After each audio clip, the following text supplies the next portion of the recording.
நடிகர் விஜயின் ஜனநாயகன் படத்தின் சென்சார் சான்று தொடர்பான வழக்கு வெளியாகியுள்ளது.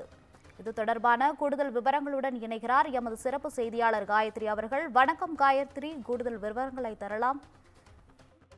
வணக்கம் கோகிலா. ஜனநாயகன் படத்திற்கு தணிக்கை சான்று தொடர்பான வழக்கை மறு ஆய்வு குழு அணுகியதால் தயாரிப்பு நிறுவனம் சென்னை உயர்நீதிமன்றத்தில் வழக்கை திரும்ப பெறப்போவதாக அறிவிப்பாளர் வெளியாகி இருக்கிறது.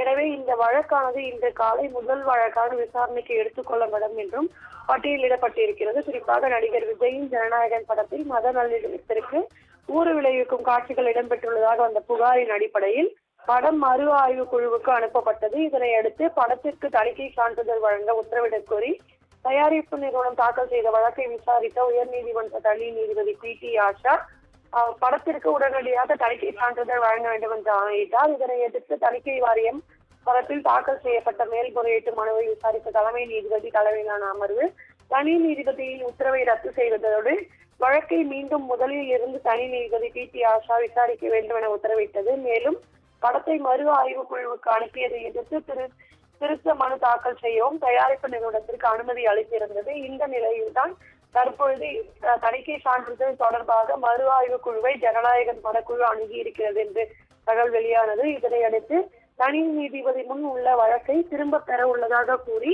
பட தயாரிப்பு நிறுவனம் உயர் நீதிமன்ற பதிவுத்துறைக்கு கடிதம் அனுப்பியது. அதன் அடிப்படையில் வழக்கு தனி நீதிபதி முன்பு வாபஸ் பெறுவதற்காக என்ற தலைப்பில் பட்டியலிடப்பட்டுள்ளது. இது இன்று காலை முதல் வழக்காக விசாரிக்கப்படும் என்றும் தகவலானது வெளியிடப்பட்டிருக்கிறது. கோகிலா, தகவல்களுக்கு நன்றி காயத்ரி.